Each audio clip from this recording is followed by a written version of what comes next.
ऐसी ही बेहतरीन कहानियाँ सुनने के लिए केपी नॉवल चैनल को लाइक, शेयर और सब्सक्राइब करें। आने वाली कहानियों के बारे में जानने के लिए हमारे टेलीग्राम से जुड़ें। लिंक डिस्क्रिप्शन में है। Talent awakening, draconic overlord of the apocalypse. अध्याय 161, सावधानी बरतने का कारण। मार्कस और एलेना, लाइव स्ट्रीम कमेंटेटर, भ्रम और जिज्ञासा की चिंगारी के साथ दृश्य को सामने आते हुए देख रहे थे। वह कौन है? मार्कस ने कहा। उसकी आंखें चौड़ी हो गईं। मैंने पहले कभी उसके जैसा कोई नहीं देखा। एलेना स्क्रीन के करीब झुकी, उसकी अभिव्यक्ति भी उतनी ही हैरान थी। वह काफी मजबूत लग रहा है और ऐसा नहीं लगता कि वह किसी गिल्ड से है। लाइव स्ट्रीम चैट में हलचल मच गई क्योंकि दर्शक रहस्यमय व्यक्ति के बारे में बेतहाशा अटकलें लगाने लगे। क्या वह कोई और रेडर है? वह निश्चित रूप से किसी गिल्ड से नहीं है। अगर वह होता तो वह अपना चेहरा नहीं छिपाता। जिस तरह से चीजें चल रही हैं, उससे लगता है कि वह और बर्सिकर्स आपस में भिड़ जाएंगे। बिल्कुल नहीं। क्या आपको लगता है कि ऐसा वाकई होगा?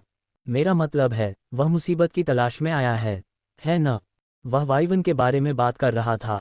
क्या वह इस बात से नाराज है कि किसी ने उसका शिकार चुरा लिया? क्या वह किसी शीर्ष गुप्त संगठन से हो सकता है? वह जो भी है, वह पक्का पक चुका है। वह 6 SS रैंक और 1 SSS रैंक के खिलाफ है। वह इससे बच नहीं पाएगा। मार्कस और एलेना ने स्थिति पर टिप्पणी करना जारी रखा, ये समझने की कोशिश करते हुए कि क्या हो रहा था। इस नकाबपोश व्यक्ति ने आसानी से एक सैलामेंडर को मार गिराया और उन्हें एक क्लास राक्षस माना जाता है, मार्कस ने कहा। और वो चमकती पीली आंखें, उसके बारे में कुछ दूसरी दुनिया की बात है। एलेना ने सिर हिलाया। वह गिल्डमास्टर आन्या जितना शक्तिशाली हो सकता है, हालांकि मुझे इस पर बहुत संदेह है। लेकिन उसका दिखना वेस्टलैंड डिस्प्ले इवेंट की पूरी गतिशीलता को बदल सकता है। वापस बंजर भूमि में आन्या और उसकी टीम हाई अलर्ट पर रही। उनका ध्यान अब सैलामेंडर और रहस्यमयी आकृति के बीच बटा हुआ था। आन्या आगे बढ़ी, उसकी आंखें सिकुड़ गईं और उसने नकाबपोश आकृति को ठंडी निगाह से देखा। ऐसा लग रहा था कि वह उसकी गर्दन तोड़ सकती है। तुम कौन हो और तुम क्या चाहते हो? नकाबपोश की आंखें चमक उठीं और उसकी आवाज़ हवा में गूंज उठी। मैं कौन हूँ? मुझे लगता है कि तुम मुझे स्पेड कह सकते हो। जहाँ तक मेरी इच्छा का सवाल है, मुझे यकीन है कि मैंने पहले ही इसका उल्लेख कर दिया है। मैं उस व्यक्ति की तलाश कर रही हूँ जो वाइवन का शिकार कर रहा है। इस बीच व्हाइट कॉमेट्स में एक चांदी के बालों वाला गिल्ड मास्टर अपने चेहरे पर मुस्कान के साथ लाइव स्ट्रीम देख रहा था। ओह एलिस्टर, तुम्हें क्या लगता है कि तुम क्या करने वाले हो? लाइव स्ट्रीम पर वापस आते हुए दर्शक अपनी स्क्रीन के माध्यम से हवा में तनाव को व्यवहारिक रूप से महसूस कर सकते थे और लाइव स्ट्रीम चैट उत्साह और अटकलों से गुलजार रही। यह पागलपन है। वह जो भी हो, उसके पास गिल्ड मास्टर आन्या से इस तरह बात करने के लिए इस्पात की नसें हैं। क्या तुम्हें लगता है कि वह बदला लेने के लिए यहाँ आया है? लगता है कि चीज़ें वाकई दिलचस्प होने वाली हैं।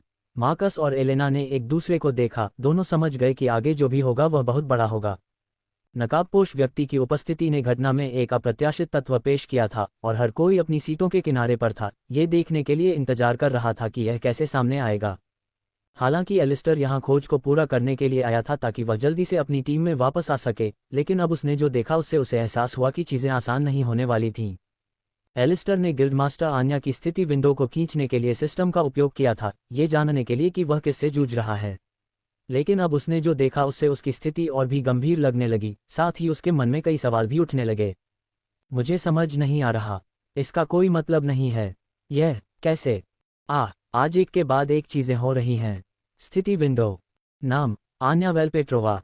शीर्षक the walking calamity, battle hungry warrior, relentless hunter, bloodthirsty monster, the one who solves problems with force. Rank SSS। Talent skill draconic rampage SSS द्वितीय अधिपति से रक्तरेखा आशीर्वाद। केवल वर्तमान अधिपति द्वारा निरस्त किया जा सकता है।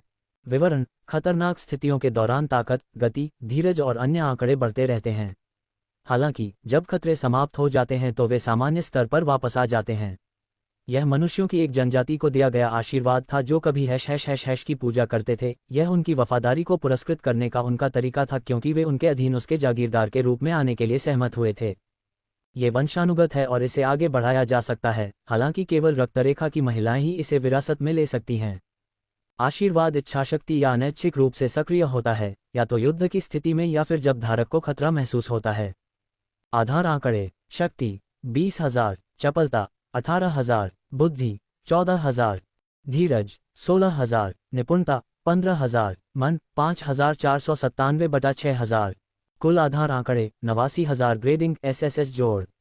विशेष नोट: रक्तपिपासु आशीर्वाद के प्रभाव के कारण इस वंश की महिलाएं अत्यधिक हिंसक, युद्ध भूखी और हिंसा करने में तेज होती हैं और इस तरह वे केवल अपने से अधिक शक्तिशाली नेताओं का अनुसरण करती हैं।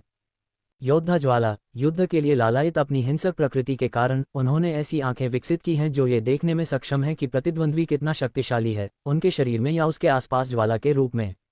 हालांकि यह आंशिक रूप से उनके आशीर्वाद के कारण है। रक्तरेखा निष्ठा आशीर्वाद रद्द होने तक अधिपति के पास इस रक्तरेखा से आज्ञाकारिता का आदेश देने का अधिकार था। खिलाड़ी ने इसे सक्रिय करने के लिए शर्तों को पूरा नहीं किया है। चेतावनी लक्ष्य के पास खिलाड़ी की तुलना में कहीं अधिक आंकड़े हैं, इसलिए युद्ध की सलाह नहीं दी जाती है। अधिपति का एक जागीरदार, जिसका अर्थ है कि उसके पूर्वज इस दुनिया से नहीं हैं। सर्वनाश के वंश ने उन्हें यहाँ भी लाया होगा। अन्या ने अपनी अंगुलियों को चटकाते हुए एलिस्टर को उसके विचारों की धारा से बाहर निकाल दिया। उसके होंठ एक उत्साहित लेकिन ठंडी मुस्कान में मुड़ गए। आपको इस बात की चिंता क्यों है कि हम वाइवरन का शिकार कर रहे हैं? नकाबपोश व्यक्ति स्पेड ने एक कदम आगे बढ़ाया। क्योंकि मैं ही हूं जिसने इनमें से कुछ वाइवरन को बुलाया है। वे मेरे परिचित, मेरे परिवार हैं, और मैं यहाँ उन लोगों से बदला लेने के लिए हूं जिन्होंने उन्हें मारा है। आन्या जोर से हंस पड़ी। उसे उस पर विश्वास नहीं हुआ। क्या तुम सच में उम्मीद करते हो कि मैं इस पर विश्वास करूं? एक समनकर्ता के पास 10 से ज्यादा राक्षस हैं। ऐसा तो कभी नहीं सुना गया। अगर तुम थे भी, जो कि स्पष्ट रूप से झूठ है, तो तुम इतने शक्तिशाली कैसे हो? उसने उस बड़े सैलामेंडर पर नजर डाली जो पहले दुर्घटनाग्रस्त हो गया था और बात करना जारी रखा। जितना मैं अनुभवी हूं, मैं बता सकती हूं। तुमने इस राक्षस को एक ही मुक्का मारकर उड़ा दिया, एक ही चाल में उसे खत्म कर दिया। और यह एक ए रैंक राक्षस है। इन सब के बावजूद तुम निश्चित रूप से समनकर्ता नहीं हो, और इसके अलावा उसकी लाल आंखें थोड़ी और आगे केंद्रित होती दिख रही थीं। उसकी आंखें उसके चारों ओर धधकती सुनहरी नरक पर टिकी हुई थीं। उसने अपनी आंखें सिकोड़ ली क्योंकि वह महसूस करने से खुद को रोक नहीं पा रही थी कि उसने पहले भी ऐसा ही रंग देखा है, लेकिन आकार में अंतर बहुत ज्यादा था। इसलिए उसने कुछ संदेहों को दूर करने का फैसला किया। उसने फिर कहा, तुम बहुत मजबूत हो। वाकई बहुत मजबूत। मार्कस और एलेना, जो अभी भी लाइव स्ट्रीम पर घटनाओं का अनुसरण कर रहे थे, उनके दावों के बारे में समान रूप से संदेहास्पद थे। क्या उसने अभी कहा कि वह 10 से अधिक समन वाला समन करता है? मार्कस ने आश्चर्यचकित होकर पूछा। एलेना ने सिर हिलाया। उसकी आंखें चौड़ी हो गईं। यह अविश्वसनीय है। यहाँ तक कि हमारे द्वारा ज्ञात सबसे शक्तिशाली समनकर्ता एलिस्टर के पास वर्तमान में केवल 3 समन हैं। हालांकि वर्तमान में ज्ञात अधिकतम संख्या जो एक समनकर्ता के पास हो सकती है, वह 10 है। यह हेली एलिस द्वारा किया गया एक कारनामा था, जो एक सी रैंक वाला समनकर्ता था। क्या हम एक ऐसे युग में प्रवेश कर चुके हैं जहां अत्यधिक शक्तिशाली समनकर्ता बाएं और दाएं दिखाई देते हैं? लाइव स्ट्रीम चैट में हैरानी और उत्साह का माहौल बना रहा। ये लड़का कौन है? क्या वह एलिस्टर से भी ज्यादा ताकतवर हो सकता है? इससे सब कुछ बदल जाएगा।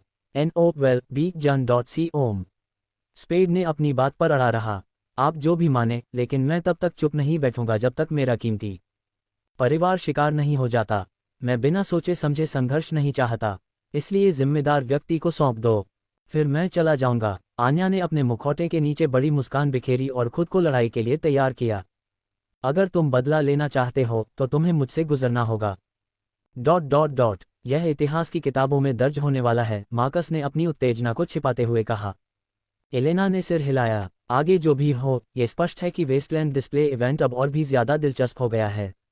अध्याय 162 संघर्ष। आन्या ने अपनी अंगुलियों को चटकाया, अपने कंधों को आगे की ओर घुमाया। उसके चेहरे पर आत्मविश्वास भरी मुस्कान थी। सब लोग पीछे हट जाओ, मैं उसे अकेले ही संभाल लूंगी। उसके गिल्ड के कुछ सदस्यों ने एक दूसरे की तरफ देखा, लेकिन आखिरकार सभी ने जवाब दिया, समझ गए, गिल्ड मास्टर। अपने पीछे की आवाज़ों को अनदेखा करते हुए आन्या ने अपनी आंखें स्पेड पर टिकाए रखीं, जो निश्चल खड़ा था। उसने एक गहरी सांस ली और उसके पास जाने लगी। फिर वह धीरे धीरे अपनी गति बढ़ाने लगी। उसके चेहरे पर मुस्कान बनी रही। एक मजबूत प्रतिद्वंद्वी से लड़ने के विचार ने उसे उत्साहित कर दिया। तभी स्पेड ने अपनी चमकती पीली आंखें सिकोड़ लीं। फिर उसने अपना हाथ उठाया। उसके पंजे थोड़े उभरे और उसके सुनहरे माने से चमक उठे। जैसे ही उसने एक उंगली फर्श की ओर उठाई और फिर हाथ हिलाया, 0 रैंड। उसका हाथ उसकी शिखा के साथ चमक उठा, पहले से कहीं ज्यादा चमकीला, क्योंकि उसने पहले की तुलना में ज्यादा माना डाला था। धमाका! अचानक उसके नीचे की जमीन टूट गई। एक विशाल पंजे जैसा निशान धरती में खुद ही उकेरा गया, जिसके बल से धूल और मलबा हवा में उड़ गया, जिससे आन्या वहीं रुक गई।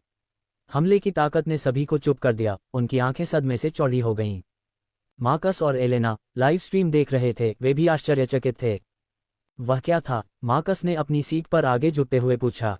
क्या उसने एक ही इशारे से जमीन चीर दी? एलेना ने अपना सिर हिलाया, उसकी अभिव्यक्ति उसके आश्चर्य को दर्शाती थी।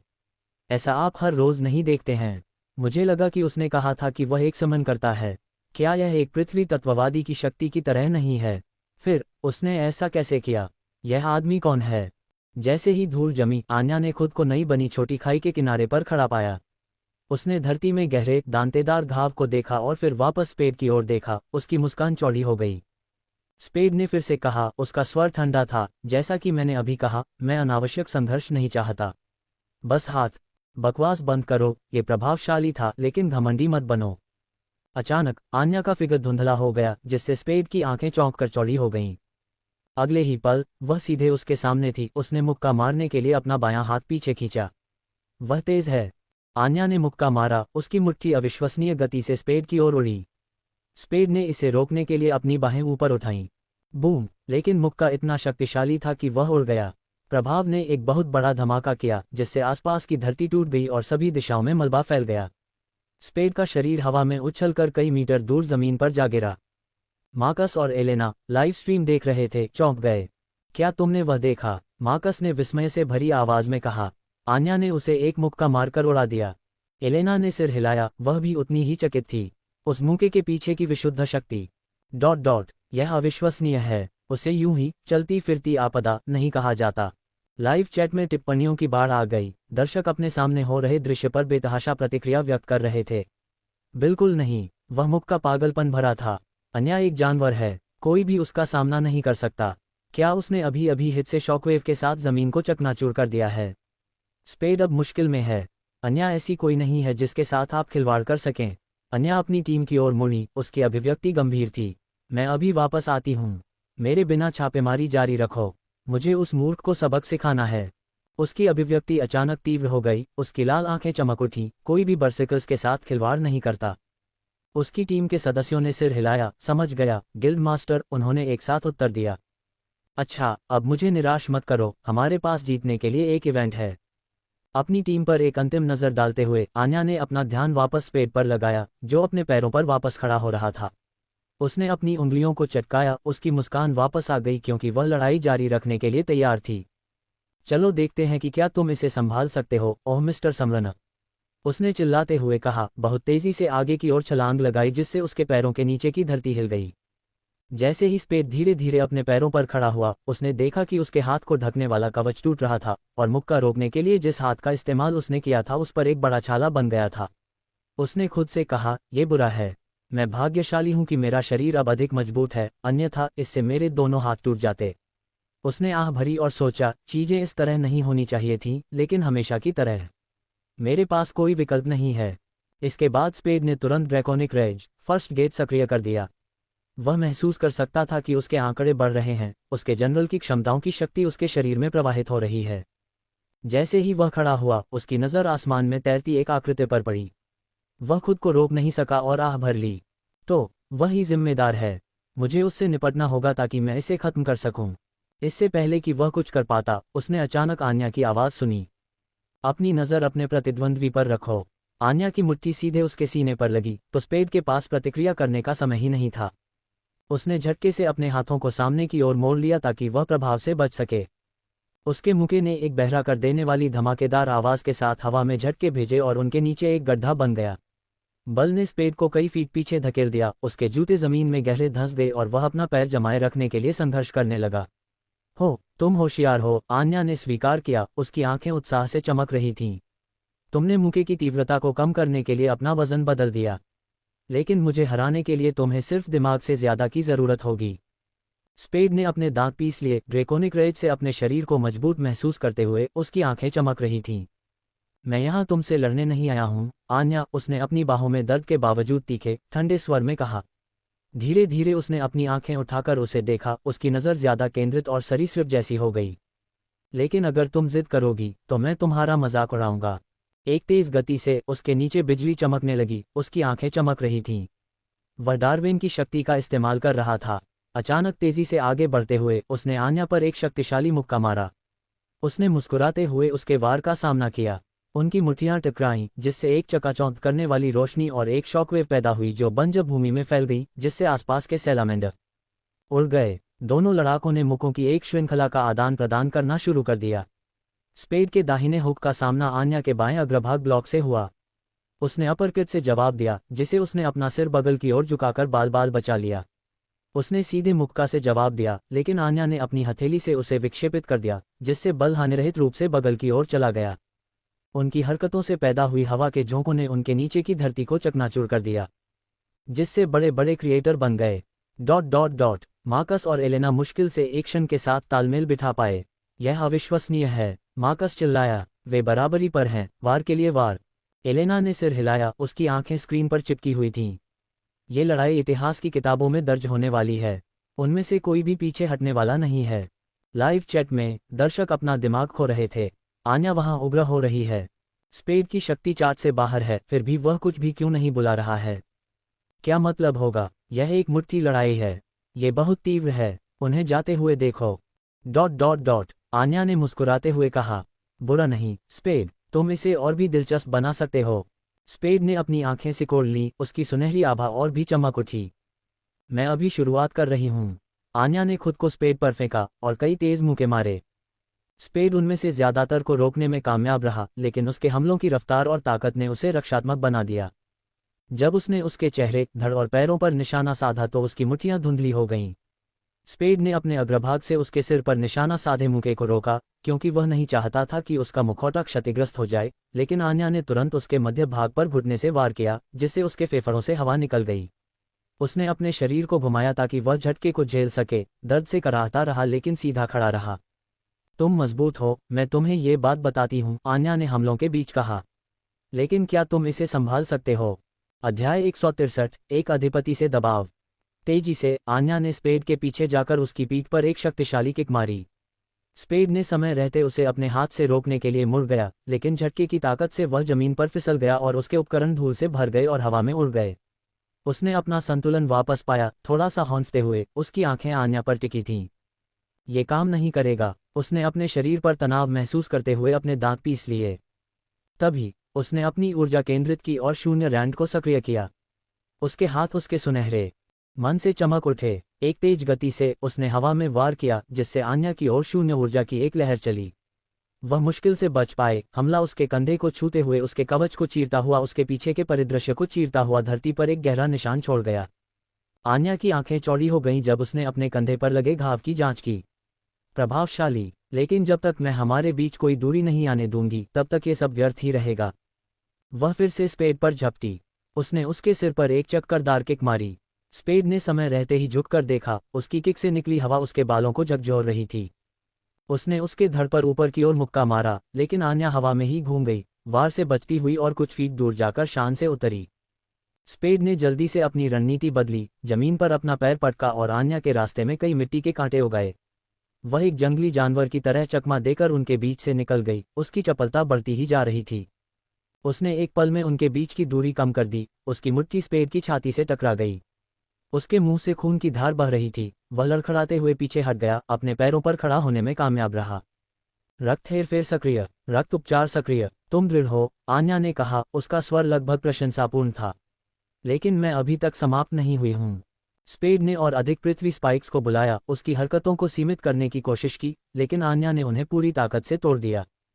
वह उस पर झपटी। उसके मुक्के तेज और जोरदार थे। स्पेड ने जितना हो सका उसे रोका और रोका, लेकिन उसका अथक हमला उसे भारी पड़ने लगा था।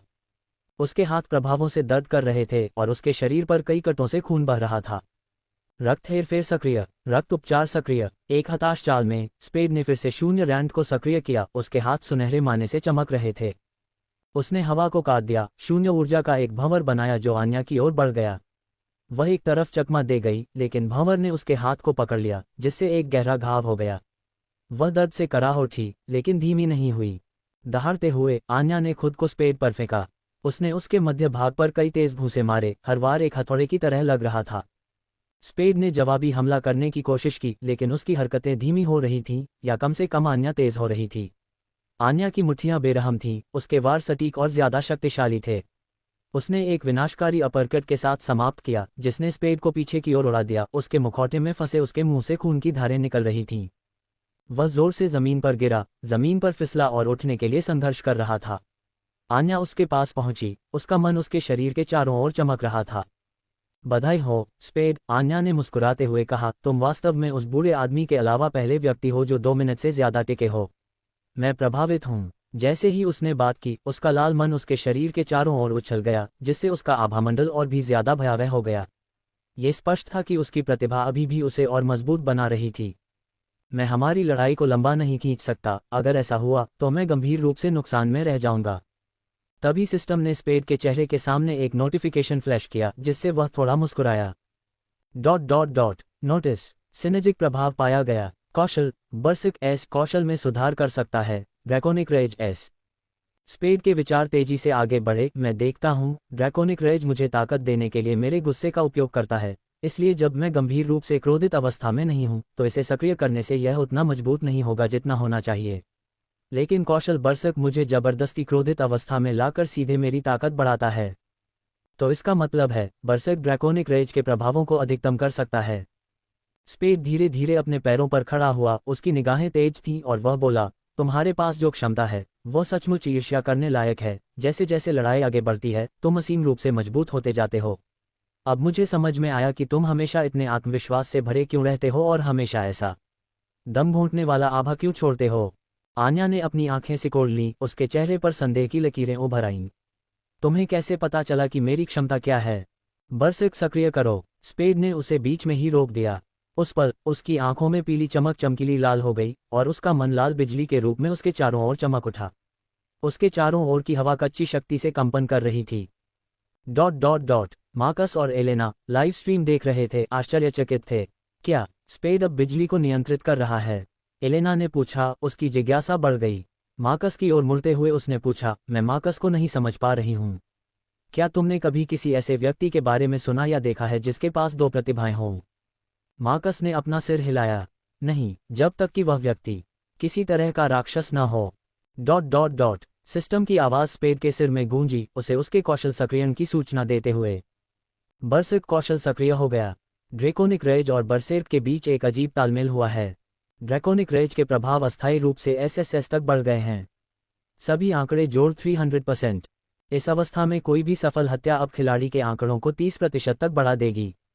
चेतावनी, कौशल की प्रकृति और नकारात्मक यादों को पोषित करके क्रोध पर इसके ध्यान के कारण उपयोग से खिलाड़ी के व्यक्तित्व पर प्रतिकूल प्रभाव पड़ेगा। इस तथ्य के कारण कौशल की सक्रियता अवधि पर एक सीमा रखी गई है, 30 मिनट। निष्क्रियता तब भी होगी जब सक्रियता अनावश्यक हो या खिलाड़ी किसी खतरनाक स्थिति में न हो। स्पेड ने शक्ति का एक जबरदस्त उछाल महसूस किया, उसकी मांसपेशियां उभरी हुई थीं और उसकी इंद्रियां तेज हो रही थीं, और एक पल के लिए उसकी आंखों में एक शिखा की झिलमिलाहट थी। उसके पैरों के नीचे की जमीन उसकी आभा की तीव्रता से फट गई और बिखर गई क्योंकि बिजली उसके शरीर से बाहर की ओर निकली, जिससे उसके चारों ओर की धरती पर तीव्र झुलसने के निशान पड़ गए। उसकी सांसें तेज हो गई, हर सांस लगभग गुर्राहट जैसी लग रही थी। आन्या ने एक जोरदार छलांग लगाई, उसकी आंखों में आश्चर्य की झलक थी। हालांकि वह कमजोरी स्वीकार करने वाली नहीं थी, लेकिन वह अच्छी तरह से बता सकती थी कि उसके सामने खड़े आदमी के साथ कुछ अशांत हो रहा था। उसने जो आवाज निकाली वह दम घुटने वाली थी और इससे उसकी रीढ़ में ठंडक दौड़ गई। लेकिन फिर भी वह मुस्कुराए बिना नहीं रह सकी। तो आखिरकार तुम्हारे पास एक तुरुप का पत्ता था। ठीक है, लगता है कि चीजें मजेदार होने वाली हैं। तुम मेरे रास्ते में आ रही हो और मुझे ये बहुत परेशान करने वाला लग रहा है। आन्या, स्पेड अचानक बोला, उसकी आवाज ठंडी और खतरनाक थी। आन्या स्पष्ट रूप से चिढ़ गई, उसने जवाब दिया, क्या? एक पल भी बीतने से पहले स्पेड गायब हो गया और उसके सामने फिर से प्रकट हुआ। जहां वह खड़ा था वह धरती अचानक टूट गई, जिससे एक बड़ा गड्ढा बन गया। वह इतनी तेजी से आगे बढ़ा था कि जमीन पर उसकी हरकत का पता लगने से पहले ही वह अपने गंतव्य पर पहुंच चुका था। आन्या की आंखें चौंक कर चौड़ी हो गईं। उसने एक और मुक्का मारने की कोशिश की, लेकिन स्पेड ने हवा में ही उसकी मुट्ठी पकड़ ली, जिससे वह चौंक गई। उसने देखा कि उसका हाथ अजीब लग रहा था, जैसे कि वह कुछ हद तक चट्टानी हो, और उसकी नज़र उसके हाथ पर पड़ी जो तराजू से ढका हुआ लग रहा था। इसके अलावा वह खुद को कमज़ोर महसूस करने से खुद को नहीं रोक पाए। उसकी ताकत उसकी भारी मौजूदगी से कमज़ोर होती दिख रही थी। ध्यान दें, मैना डिस्टॉर्शन ऑरा के प्रभाव के कारण खिलाड़ी के स्पर्श और मैना ने आसपास के लक्ष्यों की सभी क्षमताओं को अस्थायी रूप से निष्क्रिय कर दिया है। और अधिपति की उपस्थिति में बात करने का ये कोई तरीका नहीं है। ऐसा लगता है कि आपको उचित शिष्टाचार सिखाने की जरूरत है। स्पेड बोला, उसकी आवाज़ अधिकार से भरी हुई थी। उनकी दोनों की लाल आंखें एक दूसरे से मिल गईं, लेकिन स्पेड की आंखें ज्यादा तीव्र लग रही थीं, लाल बिजली की चमक के साथ। यह आभा क्या है? मैं अपनी प्रतिभा का उपयोग नहीं कर सकता और मैं अपना हाथ उसकी पकड़ से बाहर नहीं निकाल सकता। यह आभा, ऐसा लगता है जैसे यूनियन अध्यक्ष का है। उसका दूसरा हाथ अचानक उसके कंधे पर पड़ा और अचानक उसने कहा, सबसे पहले घुटने टेको। अध्याय 164, बर्सर्कर्स के खिलाफ अधिपति। उसकी हथेली से लाल बिजली उसके शरीर में भड़की, जिससे वह कमजोर हो गई। फिर उसने उसके कंधे पर दबाव डाला और उसे घुटनों पर बैठने के लिए मजबूर किया। उसके घुटने जमीन पर एक बड़े से झटके से धमाका कर गए। धमाका एक छोटा गड्ढा बना दिया और वहां मौजूद सुरक्षा कवच को चकनाचूर कर दिया। उस पल में सब कुछ पूरी तरह से शांत हो गया। बंजर भूमि में और यहां तक कि लाइव स्ट्रीम पर भी कोई चैट नहीं आ रही थी। इस पल को देखने वाले हर व्यक्ति और हर चीज के होश उड़ गए। सब रुक गए, सब कुछ देखकर हिल गए। आन्या अपने घुटनों पर थी। सबसे मजबूत गिल्ड का गिल्ड मास्टर एक नकाबपोश आदमी के सामने घुटने टेक रहा था और ऐसा नहीं लग रहा था कि वह जल्द ही वापस उठ पाएगी। वह उसके धक्के का विरोध करने की ताकत नहीं जुटा पाए। अब उसने खुद को अपने घुटनों पर पाया, क्योंकि वह अपनी आंखों में घृणा की नज़र से उसे देख रहा था। जिस तरह से उसने ये सब इतनी शांति से किया, मानो यह उसके लिए दूसरी प्रकृति हो। उसने उसकी रीढ़ की हड्डी में सिहरन पैदा कर दी, जिससे उसकी आंखें चौंक कर चौड़ी हो गईं। अचानक उसने कोशिश करना बंद कर दिया। उसकी निगाहें झुक गईं और उसने अपना सिर नीचे झुका लिया, जैसे कि वह उदास हो। उसके बालों के कारण उसका चेहरा काला पड़ गया। स्पेड ने यह स्पष्ट कर दिया था कि वह पीछे नहीं हटेगा। अंत में मार्कस ने चुप्पी तोड़ी। अगर मेरी आंखें मुझे धोखा दे रही हों तो मुझे सही करें, लेकिन क्या गिल्ड मास्टर आन्या बस घुटने टेकें। लाइव चैट एक बार फिर से भड़क उठी। यह पागलपन है। स्पेड ने गिल्ड मास्टर आन्या को पूरी तरह से परास्त कर दिया। क्या तुमने देखा कि वह कितनी तेजी से आगे बढ़ा? अविश्वसनीय, वह सचमुच गायब हो गया। क्या तुम लोगों को लगता है कि वह उसे मार डालेगा? क्या ये बुरा नहीं है? अगर लेडी आन्या एसएसएस रैंक की है तो उसे कौन सी रैंक मिलती है, क्योंकि उसने उसे हरा दिया है? गिल्ड मास्टर आन्या बहुत हैरान लग रही है। मैंने उसे इस तरह कभी नहीं देखा। मार्कस और एलेना भी समान रूप से स्तब्ध थे। मार्कस मुश्किल से अपनी उत्तेजना को रोक पाया। यह अचानक इतना एक तरफा हो गया। स्पेड अपनी असली ताकत दिखा रहा है और गिल्ड मास्टर आन्या ऐसा नहीं लग रहा है कि वह वापस लड़ सकती है। ये हमने पहले जो कुछ भी देखा है उससे परे है। एलेना ने सिर हिलाया। उसकी आंखें सदमे से चौड़ी हो गईं। वह कोई बेतरतीब व्यक्ति नहीं हो सकता। उसे इस तरह से घुटनों पर लाने के लिए उसे कोई बड़ा शख्स होना चाहिए। अपमान की बात करें, आन्या यहाँ वाकई मुश्किल में पड़ सकती है। स्पेड ने आन्या के कंधे पर अपनी पकड़ मजबूत कर ली। उसकी लाल बिजली उनके चारों ओर खतरनाक तरीके से चमक रही थी। इस पल को याद रखो आन्या, असली ताकत ऐसी ही होती है। अब अपने अगले पाठ के लिए वहीं रहो और हस्तक्षेप मत करो। एक अधिपति के आदेश पूर्ण होते हैं, क्या तुम समझती हो? इसके साथ ही स्पेड ने धीरे से अपना हाथ उसके कंधे से हटाया और उसके पास से चला गया। जैसे ही उसने ऐसा किया, वह वहीं खड़ी रही, खड़ी नहीं हुई, जिससे ये देखने वाले सभी लोग हैरान रह गए। उन्हें आश्चर्य हुआ कि क्या वह वास्तव में उसके आदेशों को मानने वाली थी। डिंग, खिलाड़ी ने एक उपाधि प्राप्त कर ली है। शीर्षक, वह जिसने अपनी इच्छा दूसरों पर थोपी। शीर्षक प्रभाव, ड्रैकोनिक रेज सक्रिय होने पर डर के प्रभाव 50% बढ़ जाते हैं, और जब कौशल सक्रिय नहीं होता है तो लोग आपकी बातों को अधिक गंभीरता से लेते हैं। लाइव चैट सदमे में थी। क्या गिल्ड मास्टर आन्या वास्तव में नीचे रह रही है? यह अवास्तविक है। वह बस वहां घुटनों के बल बैठी है। क्या बर्सिकर गिल्ड का गिल्ड मास्टर वाकई किसी अनजान आदमी के आदेश को सुनने जा रहा है? स्पेड ने फिर अपनी नज़र आसमान की ओर घुमाई जहां मैला मंडरा रही थी, जिससे वह स्पष्ट रूप से कांप उठी। फिर उसने कहा, अब इसे खत्म करने का समय आ गया है। मैला की आंखें डर से चौड़ी हो गईं। फिर स्पेड ने कहा, शांत होकर नीचे आओ, मैं इसे जल्दी कर दूंगा। उसकी सीधी बात ने उसे चौंका दिया। तुम पागल हो। तुम खुद को क्या समझते हो? क्या तुमने वाकई उम्मीद की थी कि मैं तुम्हारी बात सुनूंगा? लगता है कि एक और को अनुशासन की जरूरत है, स्पेड ने कहा, क्योंकि लाल बिजली उसके शरीर के चारों ओर हिंसक रूप से चमकने लगी थी। अब मैं उसे वहां से कैसे नीचे लाऊं? जैसे ही स्पेड ने सोचा कि मैला से कैसे निपटा जाए, उसने अपने पीछे हलचल महसूस की। अन्या की टीम के बाकी सदस्य अपने गिल्ड मास्टर को बचाने के लिए दौड़ रहे थे। हमले का नेतृत्व हेल्ज़र कर रहा था। उसके दस्ताने तीव्र मैना से चमक रहे थे। उससे दूर हो जाओ। हेल्ज़र ने जोरदार छलांग लगाते हुए हवा में छलांग लगाई और स्पेड पर जोरदार प्रहार किया। स्पेड मुड़ा, उसकी आंखें सिकुड़ गईं। उसने सहजता से हेल्ज़र के हमले को टाल दिया, जिससे हेल्ज़र की मुट्ठी के नीचे जमीन फट गई। बिना एक पल भी चूके स्पेड ने हेल्ज़र के पेट पर एक तेज मुक्का मारा, जिससे वह पीछे की ओर खिसक गया। हेल्ज़र ने अपने दांत पीसते हुए खुद को ऊपर धकेला। तुम इससे बच नहीं पाओगे। स्पेड के चेहरे पर ठंडक बनी रही। तुम्हें इससे दूर रहना चाहिए था। थोरिन और ग्रिम अगले ही पल दौड़े। थोरिन की मुट्ठियां मैना से चटक रही थीं, जबकि वह हमला कर रहा था। ग्रिम ने पृथ्वी के हेरफेर का उपयोग करके एक अवरोध बनाया, जिससे स्पेड को फंसाने की उम्मीद थी। थोरिन ने स्पेड पर एक मैना युक्त मुक्का मारा, जिसने उसे एक हाथ से पकड़ लिया। उसकी पकड़ मजबूत हो गई, जिससे हड्डियां टूट गईं। फिर उसने थोरिन की बांह को मोड़ दिया, जिससे दर्द बढ़ गया और उसे घुटनों के बल बैठने पर मजबूर होना पड़ा। इससे पहले उसने थोरिन की छाती पर एक जोरदार घुटने का प्रहार किया, जिससे उसे खून की खांसी हुई और वह उड़कर वापस चला गया। ग्रिम की बाधा करीब आ गई, लेकिन स्पेड की आंखें उसके लाल मैना से चमक उठीं। उसने शून्य रैंड को सक्रिय किया, पत्थर की बाधा को आसानी से चीरते हुए। ग्रिम के पास प्रतिक्रिया करने का समय ही नहीं था, क्योंकि स्पेड की शून्य ऊर्जा ने उसकी सुरक्षा को चीरते हुए उसके दाहिने हाथ की 4 उंगलियां काट दी, क्योंकि वह समय रहते दूर नहीं जा पाया था, जिससे वह जमीन पर गिर गया और दर्द से चीखने लगा। दयनीय, स्पेड ने अपना ध्यान वापस मैला की ओर मोड़ते हुए कहा। उसे आसमान से नीचे लाने का कोई रास्ता खोजने की जरूरत थी। इस बीच मैला ऊपर से हमला करने के लिए अपनी धातु की संरचना तैयार कर रही थी। उसने स्पेड की ओर तेज धातु के प्रोजेक्टाइल की बौछार की, ताकि उसे नीचे गिराया जा सके। स्पेड ने अपना हाथ उठाया, आने वाले हमलों को रोकने के लिए धरती का एक अवरोध बनाया। धातु के प्रोजेक्टाइल पत्थर की ढाल से टकराए, लेकिन कुछ करने में कामयाब रहे। स्पेड की भुजाओं को छूते हुए, उसके कपड़े फाड़ते हुए और कुछ सफ़ेद और काले रंग के स्केल्स को प्रकट करते हुए। चुपके से आगे बढ़ते हुए नायरा ने आश्चर्यजनक हमला करने के लिए स्पेड के पीछे जाने का प्रयास किया। उसके खंजर चमक रहे थे, क्योंकि उसने उसके महत्वपूर्ण बिंदुओं पर निशाना साधा था। स्पेड ने समय रहते उसकी उपस्थिति को महसूस किया। उसके हमले से बचने के लिए अपने शरीर को घुमाया। उसने उसकी कलाई पकड़ी, उसे घुमाया और फिर तोड़ दिया, जिससे उसे अपना हथियार छोड़ने पर मजबूर होना पड़ा। तुम्हें पहले से पता होना चाहिए था, स्पेड ने कहा, उसके मध्य भाग पर एक लात मारकर उसे उड़ा दिया।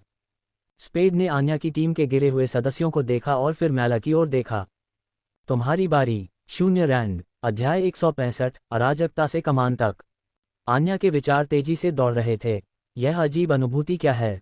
मैं उसकी आंखों में क्यों नहीं देख पा रही हूँ? मेरे दिल में ये भावना, यह अजीब और बेचैन करने वाली है। नोव एल बी JNN। मैं अपमानित महसूस कर रही हूँ, लेकिन कुछ और भी है जो मैं ठीक से समझ नहीं पा रही हूँ। इसे रोको। मुझे इससे बाहर निकलने की ज़रूरत है। मुझे एक इवेंट जीतना है और मेरी टीम को मेरी ज़रूरत है। उसने धीरे से अपना सिर उठाया और पहली चीज जिस पर उसकी नज़र पड़ी वह थी स्पेड, मैला को बालों से पकड़े हुए। उसके शरीर पर छाले और कट थे। ये दृश्य उसके दिल को और भी दुखी कर गया, लेकिन इसने उसके भीतर एक आग भी जला दी।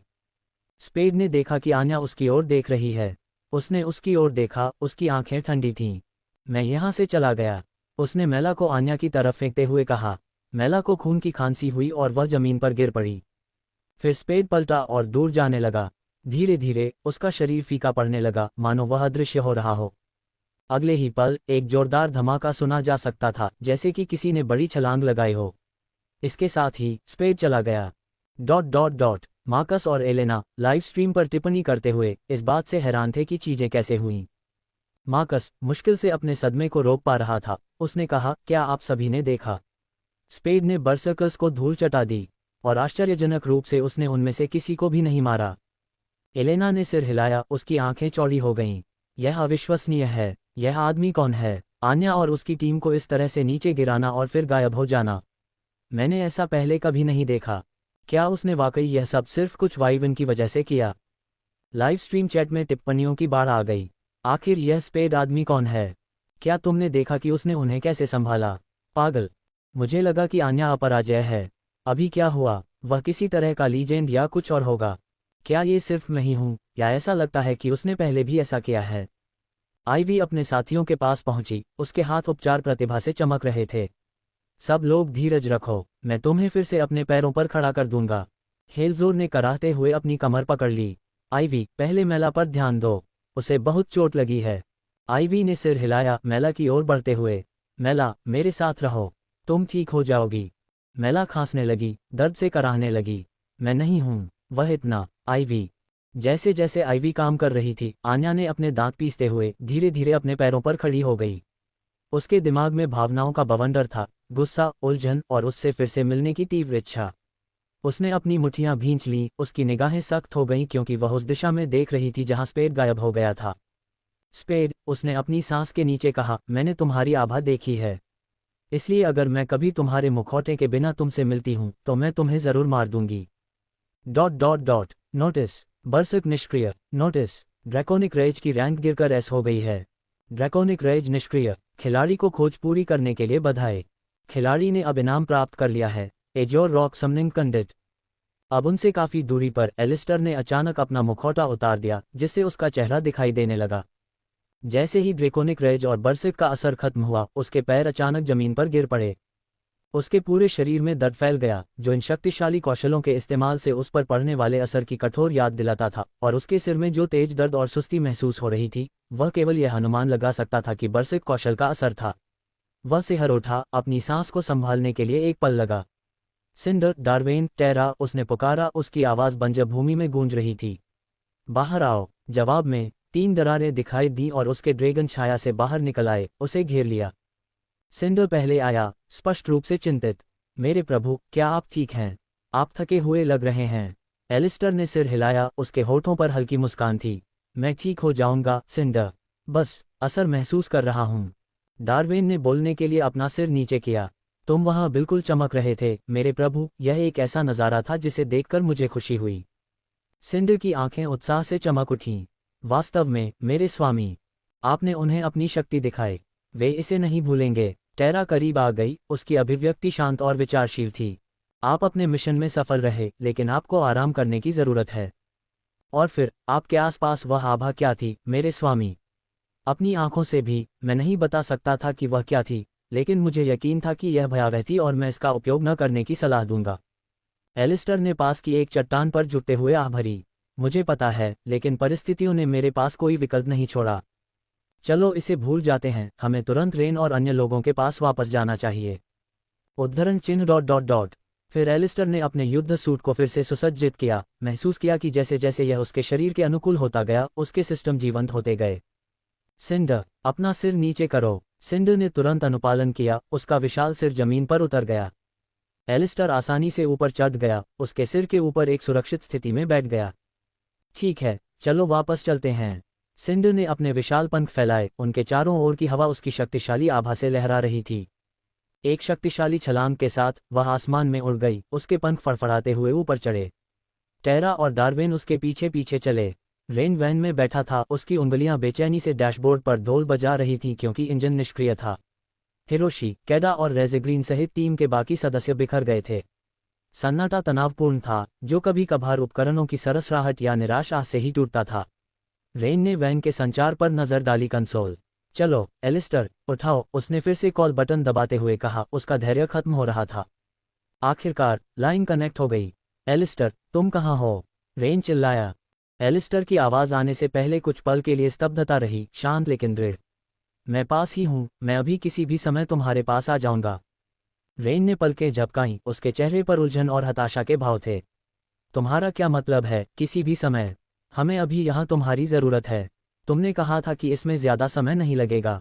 तुम कहाँ हो? रेन के जवाब देने से पहले हवा में एक जोरदार धमाका हुआ, जिसने वैन के नीचे की जमीन को हिला दिया। टीम ने घबराई हुई निगाहों का आदान प्रदान किया और जल्दी से दरवाजे खोले और बाहर निकल आए। जैसे ही वे बाहर निकले, उन्हें एलिस्टर के विशाल ड्रैगन की चकाचौंध भरी झलक मिली। उनके शक्तिशाली पंखों ने धूल और मलबे को उड़ा दिया। जब वे उतरे, उनके विशाल शरीर ने वैन और आसपास के क्षेत्र पर लंबी छाया डाली। एलिस्टर सिंडर के ऊपर खड़ा था, उसका युद्ध सूट सूरज की रोशनी में चमक रहा था। उसने रेन और दूसरों की ओर देखा और कहा, देरी के लिए खेद है, कप्तान। कुछ छोटी मोटी जटिलताएं थीं, लेकिन मैं अब वापस आ गया हूं और हम आगे बढ़ने के लिए तैयार हैं। रेन की निराशा दूर हो गई और वह आहें भरने से खुद को रोक नहीं सका। उसने सिर हिलाया। एलिस्टर, तुम्हें वापस पाकर खुशी हुई। चलो अपने मिशन पर वापस आते हैं। अध्याय 166। ये समय है। स्पेड की बरसर्कर्स के साथ तीखी झड़प को कुछ दिन हो चुके थे। वे खुद को संभालने में सक्षम थे और आगे बढ़ रहे थे, हालांकि वे तीसरे स्थान पर पिछड़ गए थे। रीपर्स दूसरे और व्हाइट कॉमेट्स पहले स्थान पर थे। यह आयोजन धीरे धीरे अपने अंतिम दिन, अपने समापन के करीब पहुंच रहा था, और इसलिए सभी टीमें चमत्कार करने की उम्मीद में अपना सर्वश्रेष्ठ देने से खुद को नहीं रोक पा रही थीं। व्हाइट कॉमेट्स पर अपनी जगह पक्की करने का दबाव था। लेकिन दूसरी टीमों के विपरीत रीपर्स ने, हालांकि दूसरे स्थान पर थे, अपने प्रयासों को कम कर दिया था। उनके और बर्सर्कर्स के बीच 20,000 अंकों का पर्याप्त अंतर था और कई लोगों का मानना था कि यही कारण था कि उन्होंने खुद पर दबाव नहीं डाला। ये सच भी था और झूठ भी। उन्होंने बहुत ज़्यादा परेशान नहीं किया क्योंकि उनके पास बहुत बड़ा स्कोर था। हाँ, लेकिन जिस कारण से वे आगे बढ़ने में प्रयास नहीं कर रहे थे वह पूरी तरह से अलग था। अब रीपर्स के साथ एक और रात थी। चांद बंजर भूमि के स्याह आसमान में ऊंचा लटका हुआ था, जो उजाड़ परिदृश्य पर एक नर्म चांदी की चमक बिखेर रहा था। हवा में हाल ही में हुए युद्ध के अवशेष थे, राक्षस के खून की बदबू शुष्क रेगिस्तानी हवा के साथ मिल रही थी। रीपर्स नरसंहार के मैदान के बीच में खड़े थे, उनकी सांसें भारी थीं क्योंकि वे राक्षसों के गिरे हुए झुंड का सर्वेक्षण कर रहे थे जिन्हें उन्होंने अभी अभी हराया था। पिकअप टीम व्यस्तता से काम कर रही थी। उनका नेता, भूरे बालों वाला, लाल आंखों वाला लुकास नाम का आदमी, केल के पास पहुंचा। लुकास की प्रतिष्ठा कुशल और विवेकशील होने की थी। केल इन गुणों को बहुत महत्व देता था। चीजें अच्छी नहीं लग रही हैं, केल, लुकास ने कहा। उसकी आवाज़ धीमी लेकिन स्पष्ट थी। उसने अपने माथे से पसीना पोंछा। हमने सभी मूल्यवान चीजें एकत्र कर ली हैं और आसपास के क्षेत्र में किसी और खतरे के कोई संकेत नहीं हैं। लेकिन ऐसा नहीं लगता कि इससे शीर्ष स्थान हासिल करने में मदद मिलेगी। सच है, रीपर्स की गति धीमी होने के कारण एलिस्टर और उसके ड्रैगन की सहायता से व्हाइट कॉमेट्स ने न केवल उन्हें पीछे छोड़ दिया था, बल्कि उनके स्कोर रीपर्स से लगभग 3 गुना हो गए थे। कईल ने सिर हिलाया, हालांकि उसके चेहरे पर उसके मुखौटे के नीचे एक संतुष्ट मुस्कान फैल रही थी। NO well big John.com। फिर भी, लुकास, बहुत बढ़िया काम किया। हमारे पास इस गति को जारी रखने के अलावा कोई विकल्प नहीं है। हम इस वजह से पूरी तरह से हार नहीं मान सकते, अन्यथा बर्सर्कर्स हमें हरा सकते थे। और इसके अलावा, कौन जानता है, व्हाइट कॉमेट्स अंत में शीर्ष पर नहीं हो सकते हैं। लुकास ने हंसते हुए कहा, लगता है कि आपकी बात सही है। वैसे, केल ने अचानक अपनी आंखें सिकुड़ते हुए खतरनाक तरीके से पूछा, क्या आपको वह विशेष डिलीवरी मिली जिसके लिए मैंने कहा था? बेशक, लुकास ने जवाब दिया, अपनी आंखें भी सिकुड़ते हुए। उसने अपने बैग में हाथ डाला और एक बड़ा सा काला खाने का डिब्बा निकाला। उसने उसे केल को एक जानकार नज़र से थमा दिया। मैंने आपके अनुरोध के अनुसार विशेष भोजन की डिलीवरी कर दी है। केल ने डिब्बा ले लिया, उसके हाव भाव से कुछ भी पता नहीं चल रहा था। लाइव स्ट्रीम देखने वाले किसी भी व्यक्ति को यह एक साधारण आदान प्रदान, शायद राशन की आपूर्ति जैसा लग रहा था। लेकिन दोनों पुरुषों को उस वस्तु की असली प्रकृति पता थी। इसकी सराहना करें, लुकास, केल ने कहा। उसकी आवाज़ से डिब्बे में मौजूद वास्तविक सामग्री का कोई संकेत नहीं मिल रहा था। मैं भोजन का आनंद लेना सुनिश्चित करूंगा। लुकास ने एक छोटा सा सिर हिलाया और अपनी टीम के पास लौट आया, जो कटाई का अंतिम काम पूरा कर रहे थे। केल ने चारों ओर नज़र घुमाई, फिर अपनी टीम को संकेत दिया। उन्होंने अपने अस्थायी शिविर को हटाना शुरू कर दिया, रात के लिए अधिक सुरक्षित स्थान पर जाने की तैयारी कर रहे थे। जैसे ही पिकअप टीम रवाना हुई, केल ने अपनी टीम के साथ एक संक्षिप्त बैठक बुलाई। रीपर्स उसके चारों ओर इकट्ठा हो गए, सभी ने अपने बॉडी कैम फीड बंद कर दिए, उनके हाव भाव सभी भयावह थे।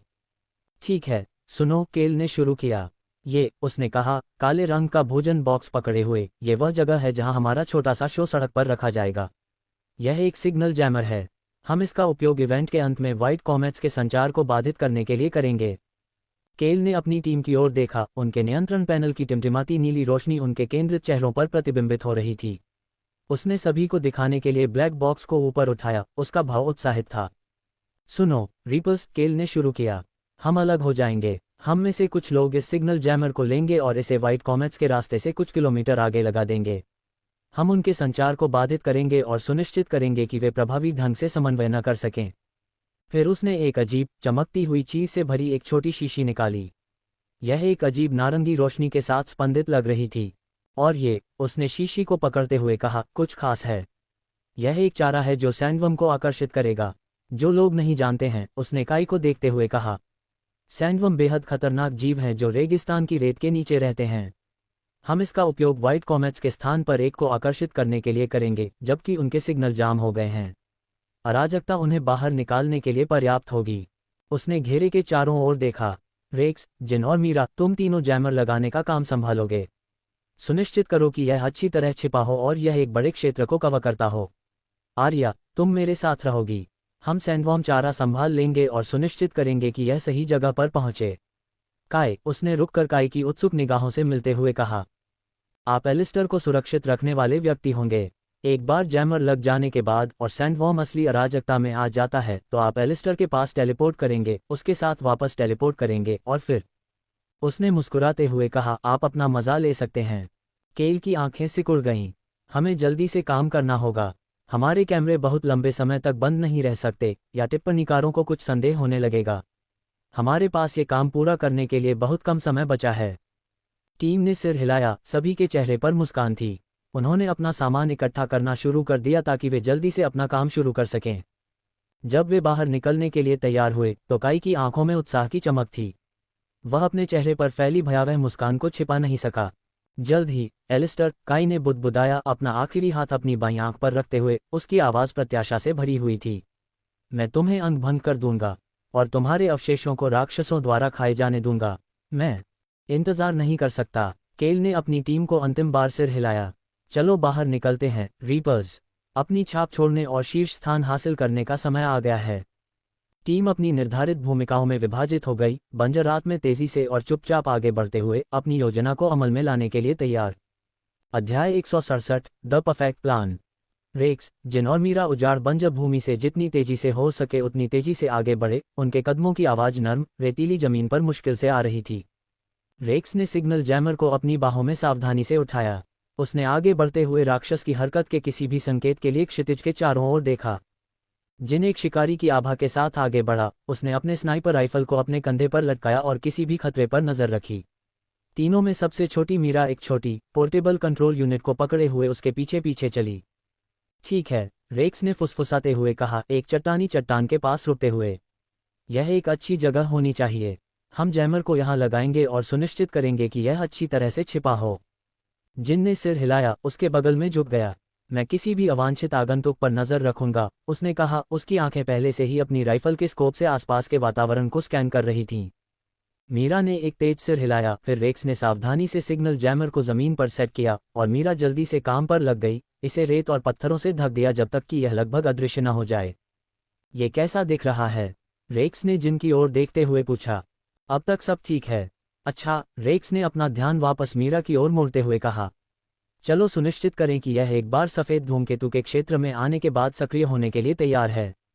मीरा ने नियंत्रण इकाई पर कुछ बटन दबाए और सिग्नल जैमर की रोशनी कुछ क्षण के लिए टिमटिमाई, फिर स्टैंड बाय मोड में आ गई, जो एक पल की सूचना पर सक्रिय होने के लिए तैयार थी। बिल्कुल सही, मीरा ने कहा। उसके होठों पर एक संतुष्ट मुस्कान थी। अब चलो यहाँ से निकल जाएं इससे पहले कि कोई ड्रोन पास आए। तीनों जल्दी और चुपचाप क्षेत्र से पीछे हट गए। उनकी आंखें लगातार सफ़ेद धूमकेतु या अन्य संभावित खतरों के किसी भी संकेत के लिए चारों ओर देख रही थीं। एक बार जब वे सुरक्षित दूरी पर थे तो रेक्स ने अपने मास्क के किनारे एक बटन टैप किया, जिससे संचारक सक्रिय हो गया।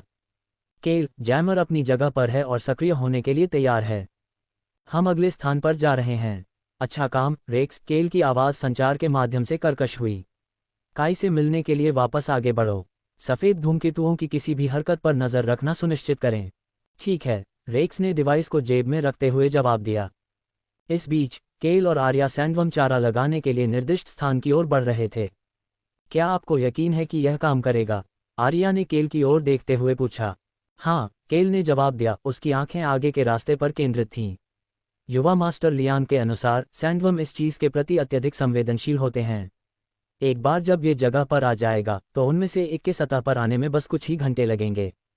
लेकिन ऐसा करने के लिए हमें कुछ चारा चाहिए। जैसे ही वे निर्धारित स्थान के पास पहुंचे, उस क्षेत्र के करीब जहां जल्द ही व्हाइट कॉमेट्स हमला करने वाले थे, रात भर एक धीमी गड़गड़ाहट गूंजती रही। केल रुक गया। उसने आर्या को पीछे रहने का इशारा किया। छाया से एक राक्षसी 4 पैर वाला प्राणी उभरा, जिसकी लाल आंखें अंधेरे में चमक रही थीं। लगता है हमें ढूंढने नहीं जाना पड़ेगा, केल ने मुस्कुराते हुए कहा, धीरे धीरे अपनी तलवार खींचते हुए। यह एक विशालकाय जानवर था जिसके रेजे नुकीले पंजे और तराजू थे जो चांदनी में चमक रहे थे। जिस क्षण केल ने अपनी तलवार खींची, उसकी धार नीली लपटों के साथ जल उठी। ठीक है, चलो इसे खत्म करते हैं। एक ही शक्तिशाली प्रहार के साथ केल ने अपनी जलती हुई तलवार को राक्षस के सीने से होते हुए उसके दिल में घुसा दिया। उसने एक दर्दनाक गड़गड़ाहट की आवाज़ निकाली। जमीन पर गिरने से पहले उसका शरीर हिल रहा था और फिर वह आखिरकार स्थिर हो गया। केल ने अपनी तलवार खींची। नीली लपटें बुझ गईं क्योंकि उसने उसे म्यान में डाल लिया था। आर्या, जो सुरक्षित दूरी से देख रही थी, उसके पास पहुंची। उसने देखा कि केल ने चमकते नारंगी तरल की शीशी निकाली और उसे गिरे हुए प्राणी पर सावधानी से फैलाया। तरल जानवर के घावों में रिस गया, जिससे उसके शरीर में एक अजीब नारंगी रोशनी चमकने लगी। ये सब देखकर आर्या खुद को रोक नहीं पाए और एक आह भरी। मुझे अभी भी समझ में नहीं आया कि आपने मुझे, एक मरहम लगाने वाले को, यहाँ क्यों बुलाया, उसने कहा, उसकी आवाज़ निराशा से भरी हुई थी। मेरे कौशल बैकलाइन से समर्थन करने के लिए बेहतर हैं, न कि आपके साथ बंजर भूमि में दौड़ने के लिए। केल ने उसकी ओर देखा, अपने मुखौटे के नीचे मुस्कुराते हुए। ओह अबाओ, इतना मज़ा खराब मत करो। इस तरह की सैर कभी कभार तुम्हारे लिए कुछ अच्छा करेगी, तुम्हारी आंखों को उन होलोग्राफिक स्क्रीन से बाहर निकालने के लिए। इसके अलावा पास में हीलर का होना कभी भी बुरा विचार नहीं है। तुम कभी नहीं जानते कि मुझे कब तुम्हारे कौशल की ज़रूरत पड़ सकती है। तुम और मैं दोनों जानते हैं कि ऐसा नहीं है, तुम बस अपने मनोरंजन के लिए लोगों को असहज परिस्थितियों में डालना पसंद करते हो। ये तुम्हारी एक गड़बड़ आदत है। इस जैमर के साथ भी ऐसा ही है, ये कभी भी युवा मास्टर लियान की योजना का हिस्सा नहीं था। लेकिन क्योंकि तुम्हें लगता है कि व्हाइट कॉमेट्स को और संघर्ष करने के लिए मजबूर करना ज़्यादा मज़ेदार होगा, इसलिए तुमने इसे योजना में शामिल करने का फैसला किया। मुझे यकीन है कि तुम यहाँ बाहर रहते हुए मेरे चेहरे पर एक चौंकने या थोड़ा हिलने वाले भाव को पकड़ने की उम्मीद कर रहे थे। NOWELL-BE-IN.C ओम। केल की मुस्कान उसके मुखौटे के नीचे चौड़ी हो गई। तो तुमने मुझे सब समझ लिया है, ओह प्यारी आर्या। आर्या ने अपनी बाहें क्रॉस करके कहा, तुम्हारा सेंस ऑफ ह्यूमर गड़बड़ है, तुम्हें पता है। मुझे इस अनावश्यक तनाव में डालने के लिए तुम्हें मुझे हर्जाना देना होगा। केल ने धीरे से ठहाका लगाया। ठीक है, उसने कहा, अपना काम पूरा किया और अपने काम की प्रशंसा करने के लिए पीछे हट गया। अब चलो दूसरों पर वापस आते हैं। सैंडवॉर्म को जल्द ही इस स्थान पर खींच लिया जाना चाहिए। फिर हम समनकर्ता व्हाइट कॉमेट से छुटकारा पा सकेंगे और एक ही झटके में शीर्ष स्थान सुरक्षित कर सकेंगे। वे दोनों जल्दी से अपने मिलन स्थल पर वापस आ गए। केल का दिमाग पहले से ही उनकी योजना के अगले चरणों पर केंद्रित था, और इसमें बस्काई को समनकर्ता को सुरक्षित करना और फिर उसे खत्म करना शामिल था, जबकि शेष व्हाइट कॉमेट्स को सैंडवॉर्म ने खा लिया। योजना एकदम सही थी और ऐसा लग रहा था कि कुछ भी गलत नहीं हो सकता। लेकिन उन्हें नहीं पता था कि अपनी टीम के साथियों को खतरे में डालना और इस तरह से नीचा दिखाना अधिपति के क्रोध को भड़काने का एक दुर्भाग्यपूर्ण तरीका था। पहले उभरने की बात तो भूल ही जाए, वे भाग्यशाली होंगे अगर वे अपनी जान बचाकर भागने में सफल हो गए। और कच्ची शक्ति, मार्कस ने सिर हिलाया। रेड फीनिक्स भी उल्लेख के योग्य हैं। भारी बाधाओं का सामना करने में उनकी लचीलापन और अनुकूलनशीलता वास्तव में प्रेरणादायक थी। प्रत्येक गिल्ड ने कुछ अनूठा पेश किया है, जिससे यह आयोजन हाल के इतिहास में सबसे यादगार बन गया है। एलेना ने गर्मजोशी से मुस्कुराया। यह एक ऐसा सप्ताह रहा है जो सांस रोक देने वाली लड़ाइयों, अप्रत्याशित मुठभेड़ों और निडरता के क्षणों से भरा हुआ है। जैसे जैसे हम अंतिम मुकाबले की ओर बढ़ रहे हैं, मैं सभी प्रतिभागियों के लिए गर्व की भावना महसूस करने से खुद को रोक नहीं पा रहा हूँ। उन्होंने अपना सब कुछ दिया है और हम इसे देखने वाले भाग्यशाली हैं। मार्कस ने क्षितिज की ओर अपना हाथ उठाया। और अब, जैसे जैसे वेस्टलैंड डिस्प्ले इवेंट पर सूरज उगता है, हम अंतिम क्षणों की प्रतीक्षा करते हैं जो अंतिम विजेताओं का निर्धारण करेंगे। हमारे साथ बने रहें, क्योंकि हम आपको समापन लड़ाइयों का लाइव कवरेज ला रहे हैं। यह मार्कस और एलेना हैं, अभी के लिए विदा ले रहे हैं, लेकिन हम जल्द ही और एक क्षण के साथ वापस आएंगे। भीड़ ने जयकारे लगाए और तालियां बजाईं, हवा में उत्साह गूंज रहा था। मार्कस और एलेना ने एक दूसरे को देखा, ये जानते हुए कि यह अंतिम दिन उन सभी की यादों में अंकित हो जाएगा जिन्होंने इसे देखा। जब सूरज आसमान में चमक रहा था, तब एलिस्टर सिंडर के ऊपर खड़ा था। उसके सामने बंजर भूमि फैली हुई थी, रेत और चट्टानों का एक विशाल विस्तार, कभी कभी निम्न श्रेणी के राक्षसों की हरकतों से बाधित होता था। टेरा, सैंडस्टॉर्म ड्रैगन और डार्विन, उसका लाइटनिंग ड्रैगन, युद्ध के मैदान में आगे बढ़े। उनके संयुक्त हमलों ने राक्षसों को आसानी से खदेड़ दिया। टेरा के सुनहरे तराजू सूरज की रोशनी में चमक रहे थे क्योंकि उसने रेत और हवा की झड़ी लगा दी थी, राक्षसों को भ्रमित करने से पहले अपनी शक्तिशाली पूंछ से कुचलने वाले प्रहार किए। डार्विन ने अपने मुंह से बिजली बरसाई और सिंडर ने अपनी लपटों के साथ उसका पीछा किया। साथ में, उन्होंने एक अजेय तिकड़ी बनाई जिसमें सिंडर की उग्र सांसें किसी भी ऐसे व्यक्ति को भस्म कर देती थीं जो उनके पास आने की हिम्मत करता था। जब एलिस्टर ने अपने ड्रैगन को कार्रवाई में देखा तो उसके दिमाग में एक परिचित सूचना आई। डिंग, खिलाड़ी को बधाई, आपके ड्रैगन की क्षमताओं के बारे में आपकी समझ बढ़ गई है। ड्रैकोनिक रेज के दौरान सिंक्रोनिसिटी अधिक शक्तिशाली होगी। एलिस्टर अपने मुखौटे के नीचे मुस्कुराया, गर्व और उपलब्धि की भावना महसूस कर रहा था। तभी उसका संचारक चमक उठा। रेन की आवाज़ स्पष्ट रूप से आई। एलिस्टर, ये रेन है। हम अपने सेक्टर में काम खत्म कर रहे हैं। मुझे चाहिए कि तुम राउंड अप करो और आखिरी सेक्टर में जाओ। चलो इसे खत्म करते हैं ताकि हम घर जा सकें और जश्न मना सकें। एलिस्टर ने सिर हिलाया, भले ही रेन उसे देख नहीं पाया। समझ गया कप्तान, हम अपने रास्ते पर हैं। उसने सिंडर की गर्दन थपथपाई, उसे चलने का संकेत दिया। विशाल ड्रेक ने अपने पंख फड़फड़ाए और उन दोनों को हवा में उठा लिया। एलिस्टर ने आखिरी बार युद्ध के मैदान में चारों ओर देखा, ये सुनिश्चित करते हुए कि टेरा और डार्विन बाहर निकलने के लिए तैयार हैं। टेरा ने सिर हिलाया, उसकी गहरी नीली आंखें एलिस्टर की आंखों से मिलीं। चलो चलते हैं, एलिस्टर ने पुकारा, उसकी आवाज़ हवा से बह रही थी। हमें दिन खत्म होने से पहले एक और सेक्टर साफ करना है। सिंडर आसमान में उड़ गया, टेरा और डार्विन उसके पीछे थे। जैसे ही वे निर्दिष्ट क्षेत्र की ओर उड़े, एलिस्टर अपनी इन्वेंट्री पर नजर डालने से खुद को रोक नहीं सका, जहां एज और समनिंग कंडिट आराम कर रहा था। वह एक और जनरल को बुलाने के लिए थोड़ा उत्साहित हो रहा था, दैनिक खोजों में व्यस्त था और जब भी संभव हो शिकार के लिए अपने वाइवरन को बाहर निकालता था। उसने फैसला किया कि वापस आने पर दोनों जनरलों को बुलाना बेहतर होगा। अंतिम सेक्टर में पहुंचकर एलिस्टर ने खुद को अंतिम धक्का देने के लिए तैयार किया। दूसरों के साथ घर लौटने और अपनी बहन के साथ इस बारे में बात करने के विचार ने उसे उत्साह से भर दिया। आज वे मजबूती से खत्म करेंगे और आज रात वे अपनी कड़ी मेहनत से अर्जित जीत का आनंद लेंगे। सिंडर ने शानदार तरीके से लैंड किया, उसके पंखों ने धूल के बादल उड़ाए जैसे ही वे नीचे उतरे। टेरा और डार्विन उनके बगल में उतरे, तीनों ट्रक के ठीक सामने। रेन ने एलिस्टर को सिर हिलाकर अभिवादन किया। अच्छा समय है एलिस्टर, हमने अभी अभी अपना सेक्टर साफ किया है। हिरोशी टिप्पणी करने से खुद को रोक नहीं सका। अरे एलिस्टर, टेरा को एक क्षण में देखने के बाद तुम्हें पता है कि तुम उसके एक स्केल को बेचकर तुरंत बहुत अमीर बन सकते हो, है न? मुस्कुराते हुए उसकी आंखों में शरारत की चमक थी।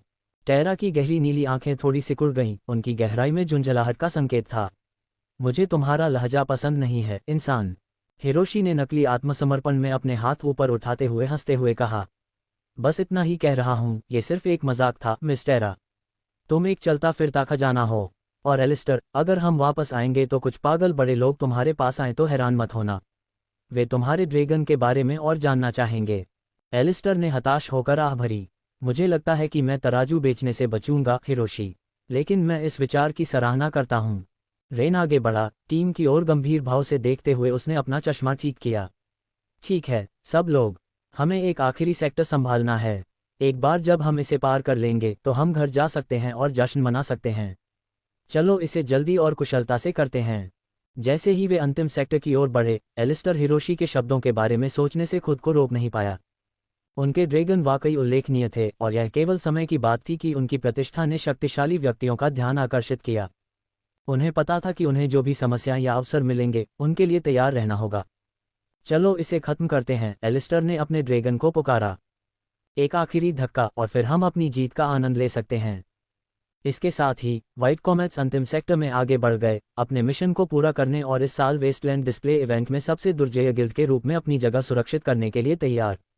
इस बीच कुछ 100 मीटर की दूरी पर केल अपने चेहरे पर एक बड़ी मुस्कान के साथ खड़ा था और उसने कहा, मीरा, जैमर को सक्रिय करो। अध्याय 169, धूल से बढ़ती आपदा। मार्कस और एलेना ने मडराते हुए प्लेटफॉर्म पर अपनी स्थिति फिर से संभाली, जबकि कैमरा ड्रोन हर पल को कैद करते हुए इधर उधर घूम रहे थे। लाइव चैट में आग लगी हुई थी। अंतिम लड़ाई शुरू होते ही उत्साह चरम पर पहुंच गया। मार्कस ने अपना ईयरपीस एडजस्ट किया और कैमरे की तरफ देखकर मुस्कुराया। आपका स्वागत है दोस्तों।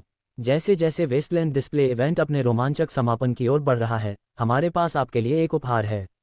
अंतिम क्षणों का आनंद लेने का इससे बेहतर तरीका क्या हो सकता है कि आप शीर्ष टीम को एक क्षण में देखें। एलेना ने उत्साह से सिर हिलाया। ये सही है मार्कस, व्हाइट कॉमेट्स ने बार बार साबित किया है कि वे क्यों एक ताकत हैं। उनका समन्वय, कौशल और दृढ़ संकल्प प्रेरणादायक से कम नहीं है। ड्रोन कैमरा युद्ध के मैदान पर घूम रहा था, एलिस्टर और उसके ड्रैगन पर ध्यान केंद्रित कर रहा था क्योंकि वे अंतिम धक्का के लिए तैयार थे।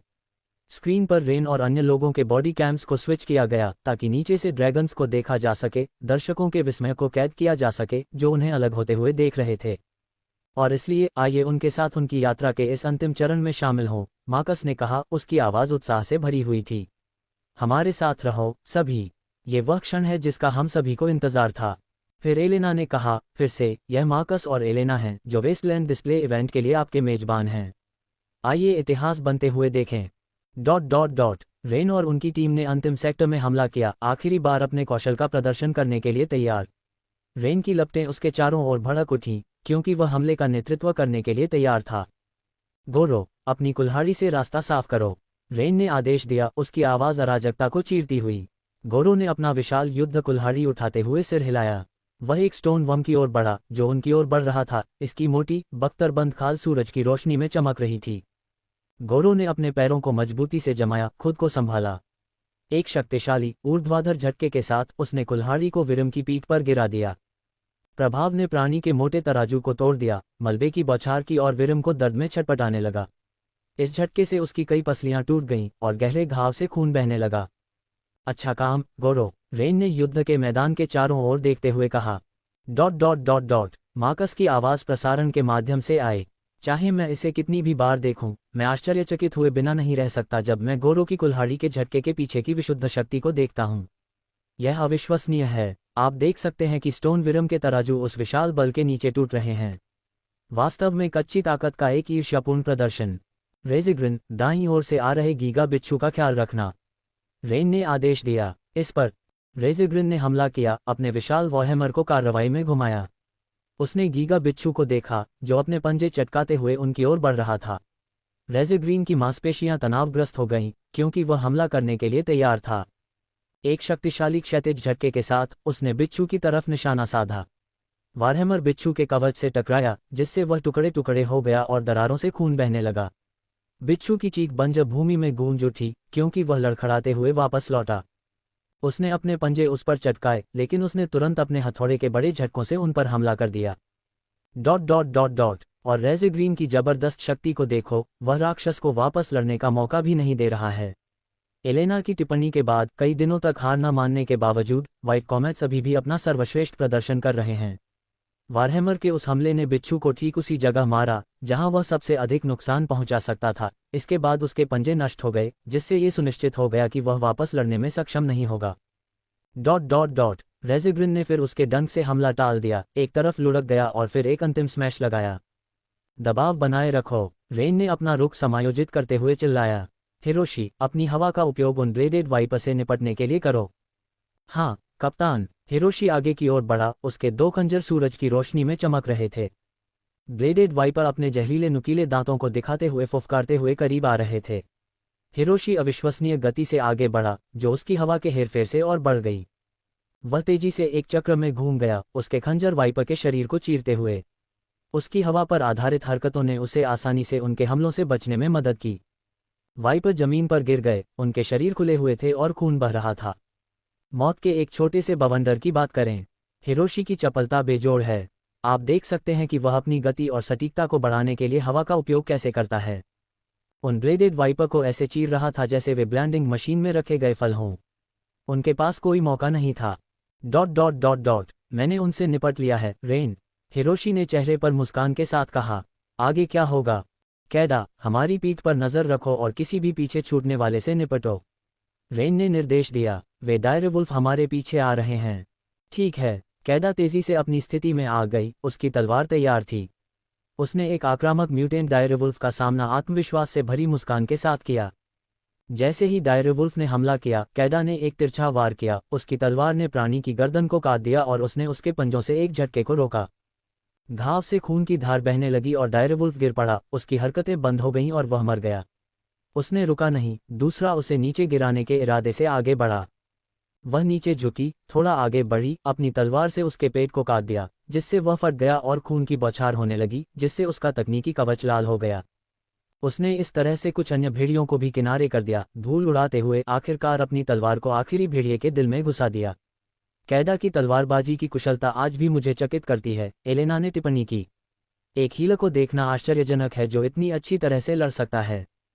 हालांकि वह दूसरों की तरह उतनी शक्ति या बल का उपयोग नहीं कर रही है, लेकिन वह हरकतों को कम करने का एक तरीका ढूंढ लेती है और अपने दुश्मनों के महत्वपूर्ण अंगों पर निशाना साधती है ताकि वह तुरंत लड़ाई खत्म कर सके। ताकत के टकराव में फंसने के बजाय जहां उसे स्पष्ट रूप से नुकसान होगा, वह हमेशा 3 हमलों के भीतर प्रतिद्वंद्वी को खत्म करने का लक्ष्य रखती है। ऐसे अवसरों को खोजने और उनका फायदा उठाने में सक्षम होना एक ऐसा कौशल है जिसे कोई कह सकता है कि केवल सर्वश्रेष्ठ के लिए ही संभव है। सच है, मार्कस ने सहमति व्यक्त की। लेकिन हाल ही में एक अफवाह फैली है कि वह कृत्रिम अंगों का उपयोग कर सकती है, इसलिए उसके जैसे हीलर दूसरों के साथ बने रहने में सक्षम हैं। आपकी बात सही हो सकती है, लेकिन जैसा कि आपने कहा, यह केवल एक अफवाह है, एलेना ने कहा। भले ही यह सच हो, कौशल का ऐसा प्रदर्शन कुछ ऐसा नहीं है जो पहले से ही आवश्यक कौशल के बिना कृत्रिम अंग प्राप्त करके संभव हो सकता है। तो वह अभी भी एक अद्भुत और कुशल लड़ाकू है। डायरवुल्फ्स नीचे, कैडा ने रिपोर्ट की। बहुत बढ़िया काम, सभी। रेन ने चिल्लाया, उसकी हथेलियों से आग की लपटें निकल रही थीं क्योंकि वह अगली लहर के लिए तैयार था। ध्यान केंद्रित रखें, हम लगभग समाप्त हो चुके हैं। एलिस्टर के ड्रैगन्स में से एक ने दूर से एक जोरदार दहाड़ की आवाज़ सुनी जब वे सेक्टर के अपने हिस्से से बाहर निकल रहे थे। मार्कस की आवाज़ गूंजी, उस दहाड़ को सुनो। ये स्पष्ट है कि एलिस्टर के ड्रैगन्स युद्ध के मैदान पर प्रभाव डाल रहे हैं। रेन और उनकी टीम के साथ बस कुछ और मिनट, फिर हम एलिस्टर के बॉडी कैम फीड पर स्विच करेंगे।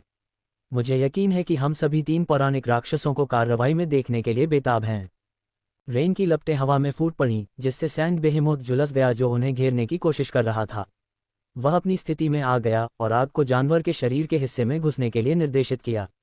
बेहेमोथ दहाड़ने लगा क्योंकि उसकी खाल जल रही थी, दर्द से उसकी हरकतें अनियमित हो रही थीं। राक्षस के हरकतें बंद करने पर रेन आखिरकार रुक गया। उसने अपना चश्मा ठीक किया और अगले राक्षस का सामना करने के लिए आगे बढ़ने से पहले उसे देखने के लिए कुछ पल लिया।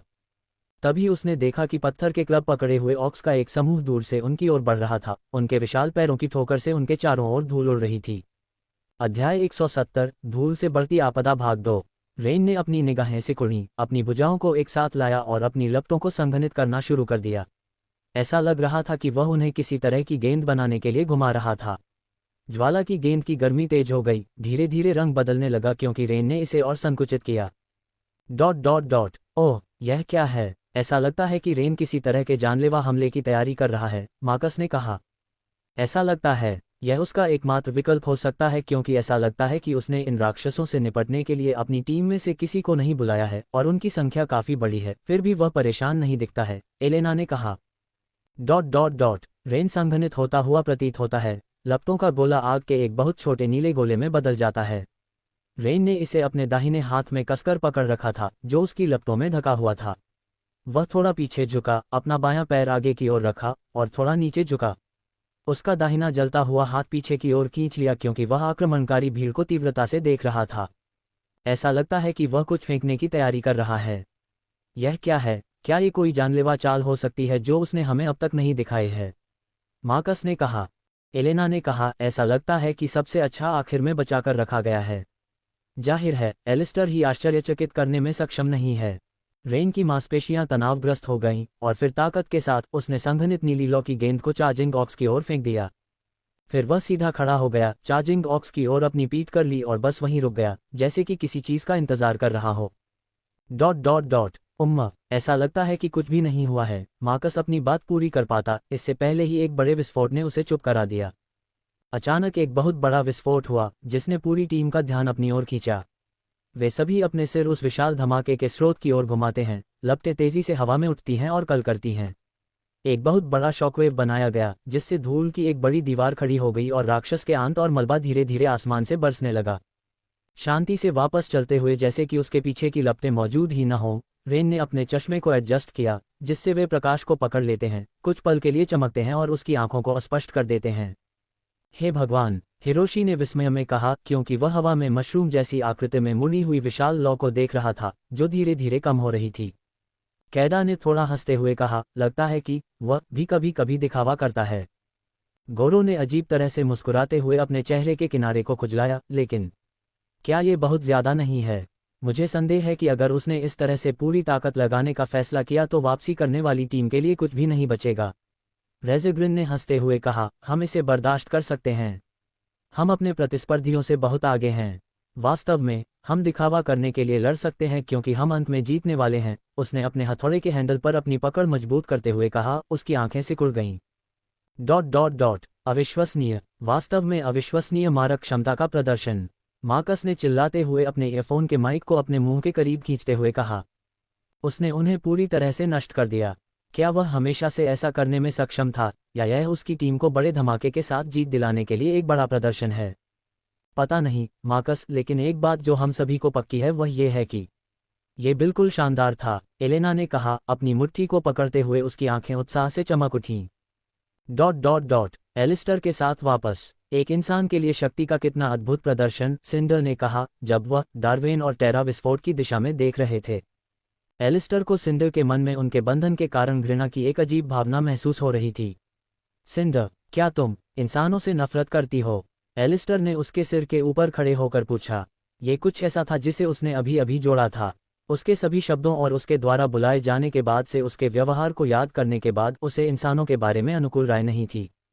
मेरे प्रभु, यह एक लंबी कहानी है। गौरों की विशाल कुल्हाड़ी दुश्मनों को चीरती रही। रेज़ग्रीन का युद्ध हथौड़ा विनाशकारी बल के साथ टूट गया। हिरोशी के खंजर घातक सटीकता के साथ वार करते रहे क्योंकि वह आसानी से हमलों से बचता रहा, और कैडा की तलवार ने टीम के पीछे के आवारा और निम्न श्रेणी के राक्षसों को मार गिराया। रेन का समन्वय उनकी सफलता की कुंजी था। उनके रणनीतिक आदेशों ने सुनिश्चित किया कि प्रत्येक सदस्य की क्षमताएं एक दूसरे की पूरक हों, जिससे उनके दुश्मनों पर एक निर्बाध और कुशल हमला हो सके। जैसे ही अंतिम राक्षस गिरे, टीम फिर से संगठित हो गई, भारी सांस लेते हुए लेकिन संतुष्टि के भाव के साथ। बहुत बढ़िया काम, रेन ने कहा। उसकी आंखें अब साफ हो चुके युद्ध के मैदान को स्कैन कर रही थीं। चलो। बूम! अचानक भूकंप ने उनके नीचे की जमीन को हिला दिया, जिससे हर कोई पल भर के लिए अपना संतुलन खो बैठा। क्या बकवास है, रेन ने चारों ओर देखते हुए कहा। धरती लगातार कांप रही थी और चारों ओर बड़ी बड़ी दरारें पड़ने लगी थीं। रेन की आंखें चौंक कर चौड़ी हो गईं और उसने बुदबुदाया, रुको, मुझे मत बताओ। एलिस्टर के साथ वापस आकर टेरा की आंखें चौड़ी हो गईं। उसने धीरे से अपना सिर एलिस्टर की ओर घुमाया और बोली, मेरे प्रभु, कुछ बहुत शक्तिशाली और खतरनाक आ रहा है। कुछ खतरनाक? आप क्या? इससे पहले कि वह अपनी बात पूरी कर पाता, उसने महसूस किया कि सिंडर के पैरों के नीचे धरती कांप रही थी, जिससे वह लगभग गिर गया जब उसने पल भर के लिए अपना संतुलन खो दिया। एलिस्टर के हाव भाव अचानक बदल गए जब उसे एहसास हुआ। रुको, क्या ये? एलेना और मार्कस बॉडी कैम से देख रहे थे, जोर से आश्चर्य से बोले, ये सब शोर शराबा किस कारण से हो रहा है? क्या कोई शक्तिशाली राक्षस आ रहा है? क्या यही शोर शराबे का कारण है? एलेना फिर बोली, क्या ये हो सकता है? अचानक फीड बंद हो गई और ऑडियो भी बंद हो गया, केवल शोर रह गया। सिग्नल रहस्यमय तरीके से खो गया था। दूर से मार्कस और एलेना को धूल उड़ती हुई दिखाई दे रही थी। एक बड़ी आपदा का एक जाना माना संकेत। जैसे ही मार्कस और एलेना का सिग्नल खो गया, उन्होंने मुख्यालय से संपर्क करने की बेतहाशा कोशिश की। चलो चलो, मार्कस ने बार बार बटन दबाते हुए कहा। हम क्यों नहीं पहुंच पा रहे हैं? एलेना ने उसे चिंतित होकर देखा। अगर यह इतना गंभीर है जितना कि यह लग रहा है, तो हमें वापस उड़कर व्यक्तिगत रूप से रिपोर्ट करना चाहिए। यूनियन को तुरंत बैकअप भेजने की जरूरत है। मार्कस ने सहमति में सिर हिलाया। आप सही कह रहे हैं, हम कोई समय बर्बाद नहीं कर सकते। पायलट की ओर मुड़ते हुए मार्कस ने आदेश दिया, हमें प्लेटफॉर्म से उतारो और वापस शहर की ओर चलो। पायलट ने तेजी से उसका पालन किया और जिस विशाल प्लेटफॉर्म पर वे खड़े थे, वह ऊपर चढ़ने लगा। जैसे ही वे ऊंचाई पर पहुंचे, एलेना ने नीचे की अव्यवस्था को देखा। मुझे उम्मीद है कि हम समय पर शहर पहुंच पाएंगे। मार्कस ने अपना जबड़ा कस लिया। हमें करना ही होगा, जीवन इस पर निर्भर करता है। रेन और अन्य लोगों के साथ वापस आकर संकेत निर्विवाद थे। राक्षस सभी दिशाओं में भाग रहे थे, जमीन हिंसक रूप से हिल रही थी और धरती में बड़ी बड़ी खाइयां बन रही थीं। रेन की आंखें इधर उधर घूम रही थीं, स्थिति को एक साथ जोड़ रही थीं। ये सब इशारा कर रहे हैं, रेन ने शुरू किया, लेकिन कैडा ने बीच में टोक दिया। उसकी आवाज कांप रही थी। यह नहीं हो सकता। रेन ने जल्दी से कमान संभाली। ट्रक में वापस जाओ, अभी। लेकिन जैसे ही वे आगे बढ़े, जमीन फट गई, जिससे खाइयां बन गईं जिसने उनका रास्ता रोक दिया। ट्रक के नीचे एक बहुत बड़ी खाई खुल गई, जिसने उसे पूरी तरह से निगल लिया। कैडा का कदम चूक गया और वह लगभग एक खाई में गिर गई, लेकिन गोरो ने उसे जल्दी से पकड़ लिया और उसे सुरक्षित स्थान पर खींच लिया। धरती से धूल उड़ी, जिससे एक घना बादल बन गया, जिसने सूरज को ढक दिया, युद्ध के मैदान पर एक भयानक छाया डाल दी। दूरी पर जमीन से एक विशाल आकृति उभरी। एक विशालकाय रेत का कीड़ा, जिसका विशाल आकार लगभग बादलों को छू रहा था, खतरनाक रूप से मंडरा रहा था। दृश्य को देखते हुए रेन का स्वर गंभीर हो गया। जैसा कि मुझे डर था, यह एक रेत का कीड़ा है।